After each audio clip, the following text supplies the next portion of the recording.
Olá, Shalom! Eu sou a professora Tereza Aquil e neste episódio do AT com AT eu quero conversar com você sobre o texto de Gênesis 10. Esse texto muito especial, conhecido como Tábua das Nações ou Lista das Nações, nos mostra quem são os descendentes dos filhos de Noé e aonde todo esse povo habitou na face da terra. Você está preparado? Então vamos começar. Muito bem, vamos então começar conversando a respeito, introdutoriamente, do texto de Gênesis 10.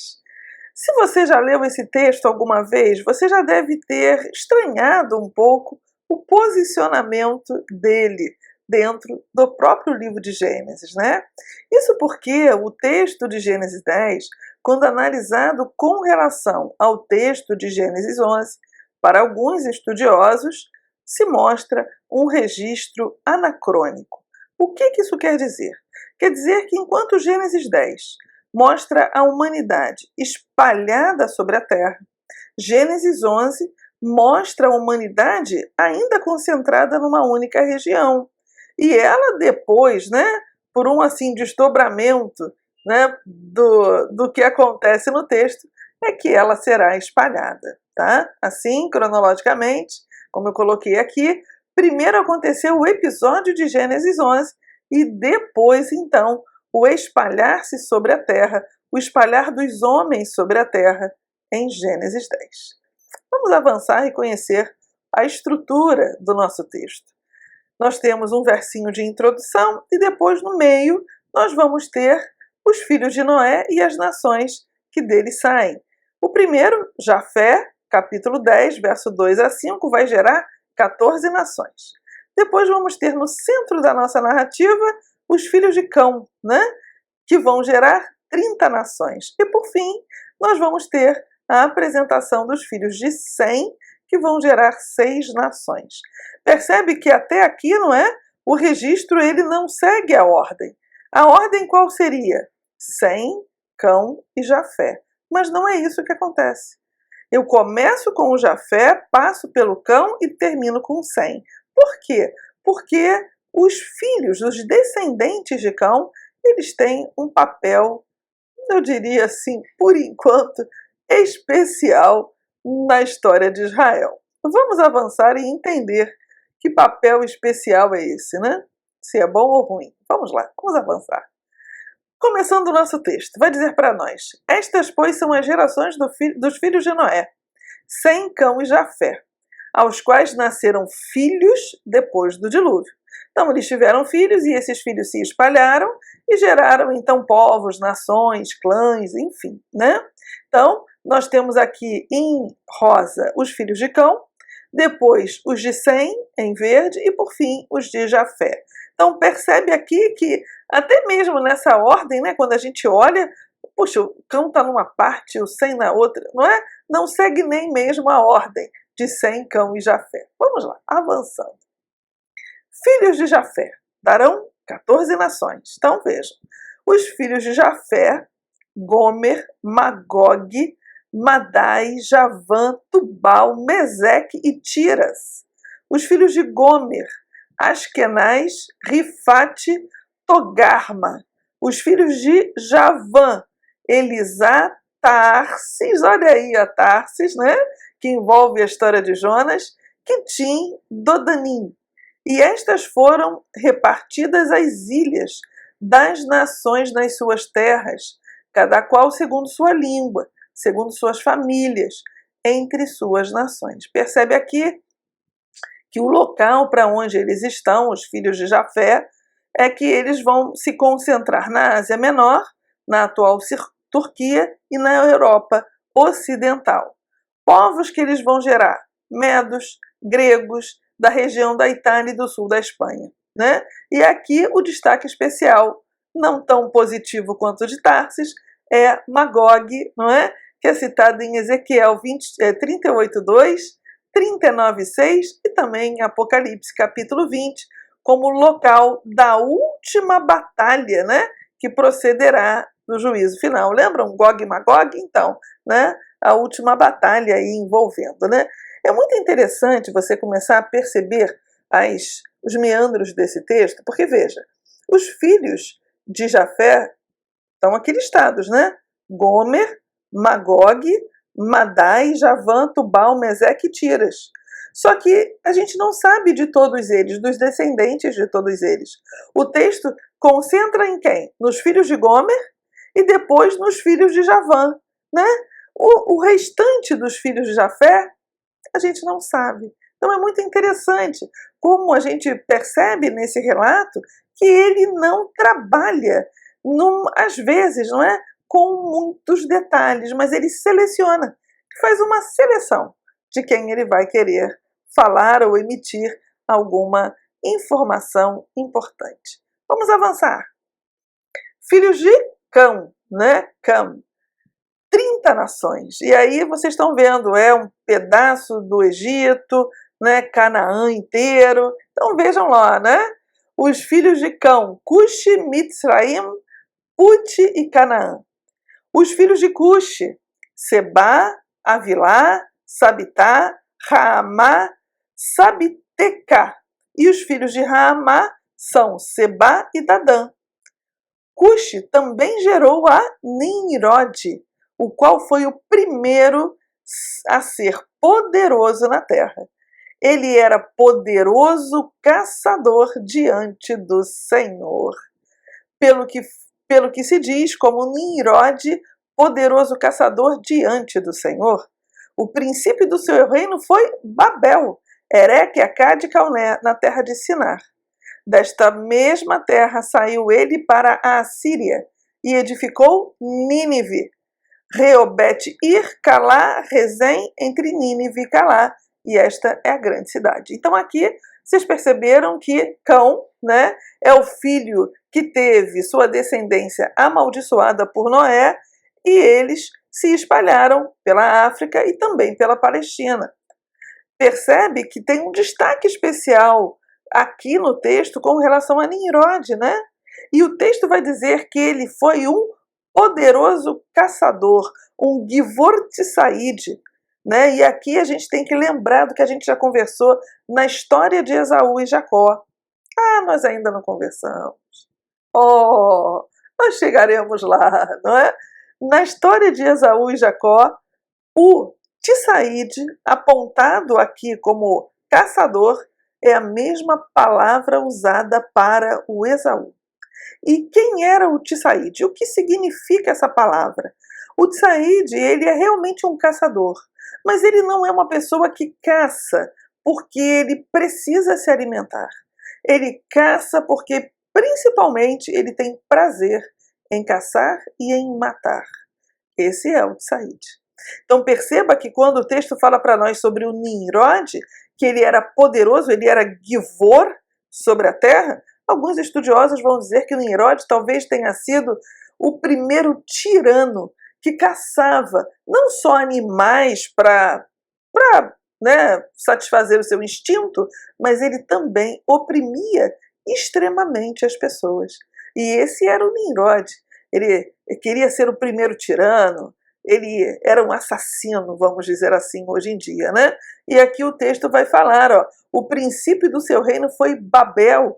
Quem era Babilônia para a história de Israel? Né? E ele depois ainda fala, ó, desta mesma terra saiu ele para a Síria. Quem eram os assírios? Povo cruel, violento, né? Um povo que realmente aterrorizou, né? Os israelitas e muitos outros povos à volta.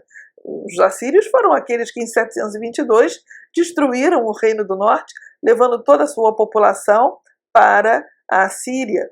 E edificou Nínive. O que era Nínive? Senão a capital do Império Assírio, né? Lembrem-se do que o livro de Naum fala sobre Nínive, descrevendo a sua destruição, né? A mestra das feitiçarias. Então, esses eram as referências envolvendo o Nimrod.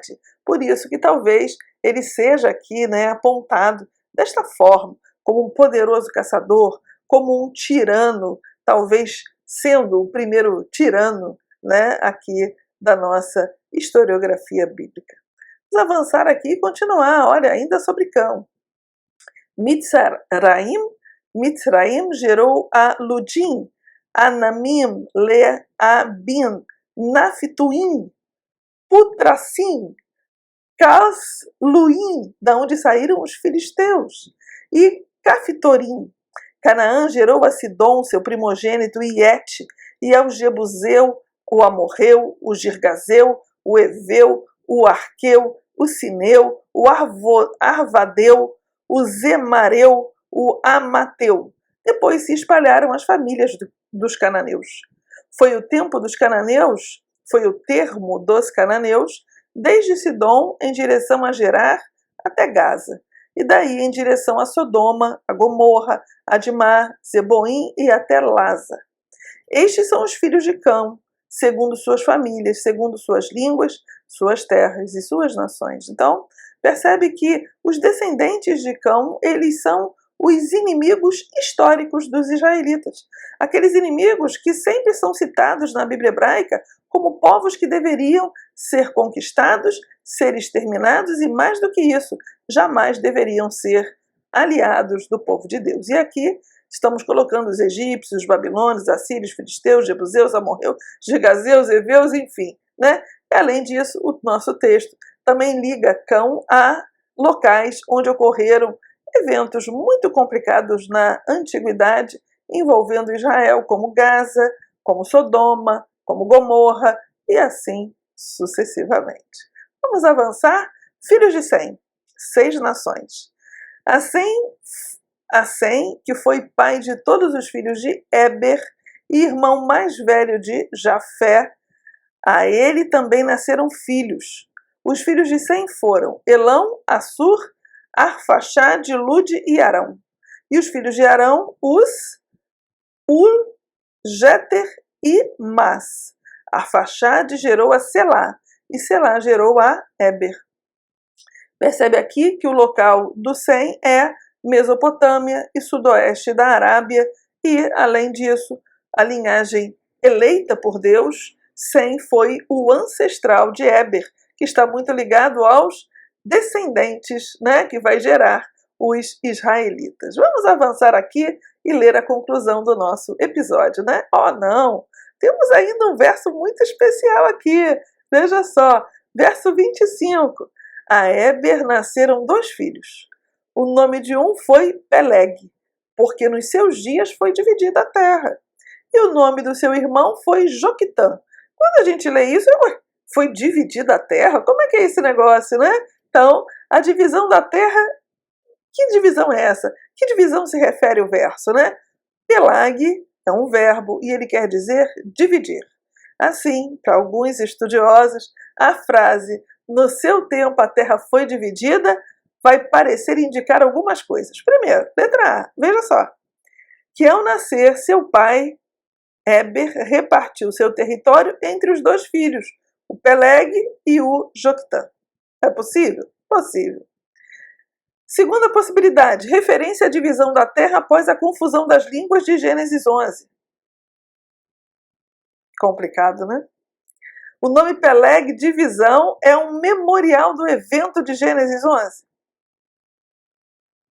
O texto é anacrônico, pode até ser.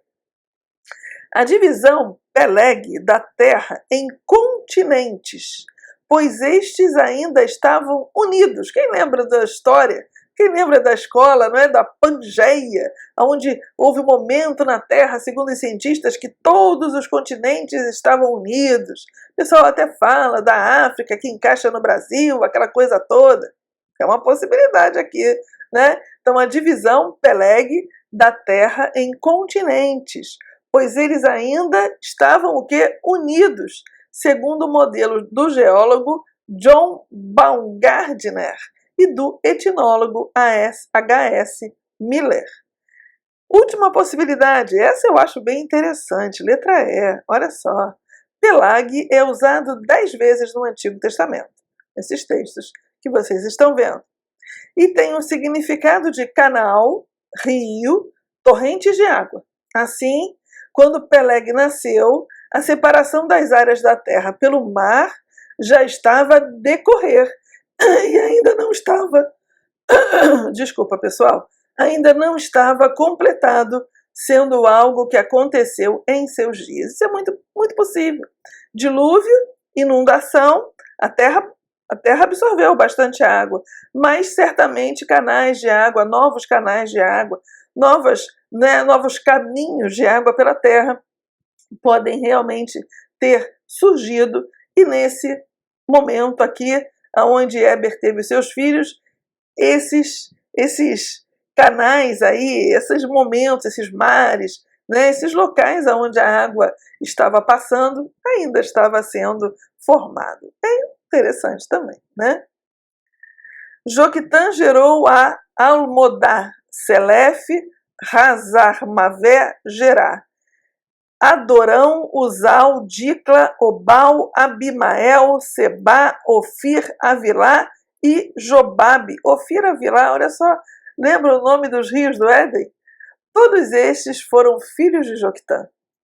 E foi a sua habitação desde Messa até Cefar, montanha do Oriente. Esses são os filhos de Sem, segundo as suas famílias, segundo suas línguas, em suas terras, segundo as suas nações. Conclusão do nosso texto. Estas são as famílias dos filhos de Noé, segundo suas gerações, em suas nações. E delas foram disseminadas as nações da terra, depois do dilúvio. Muito bem. Olhem lá, conclusão, né? A minha conclusão. Não a conclusão do texto. Então, Gênesis 10 apresenta uma lista dos descendentes de Noé, mas não segue a ordem estritamente genealógica, Sem, Cão e Jafé. Os filhos de Noé são listados de acordo com o impacto que tiveram na narrativa bíblica e na dispersão dos povos, organizando nações de acordo com a sua importância histórica e geográfica. Isso é muito importante, né?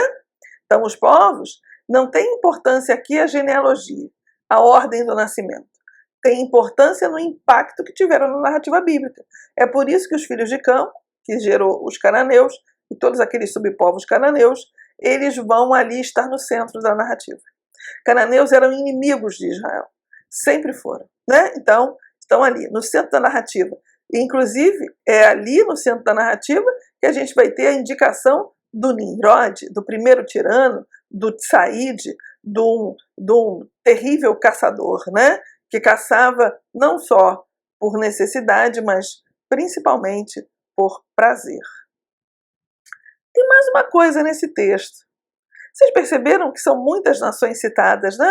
Muitas, mas veja, Israel não está sendo citado nesse texto. Em momento algum, ela vai aparecer na lista das nações. Qual seria esse motivo? Gênesis 10 é um registro etnográfico importante da antiguidade, mas realmente Israel não está listado neles. E nós podemos aqui colocar dois motivos. O primeiro é bem simples. Israel é diferente de qualquer nação. É o povo da aliança e tem um destino especial no plano de Deus para a humanidade. Além disso, Israel é um povo santo. Não se mistura com cananeus, egípcios ou qualquer outra nação. Nem mesmo num registro de nações, clãs, tribos, não é? Isso é extraordinário. Israel é diferente, é muito diferente. É o povo da aliança, não pode estar listado junto com qualquer nação. Muito bem, meus amigos, eu espero que você tenha aí gostado desse vídeo, que você tenha achado interessante a lista das nações e quem sabe aí você não começa a estudar e me fazer algumas perguntas para que eu também possa avançar um pouco mais nessa pesquisa e entregar um pouco mais de informação para você. Se você gostou deste vídeo, curta, comente e compartilhe com os seus amigos. Um abraço, Deus abençoe a sua vida e até o próximo episódio do AT com AT.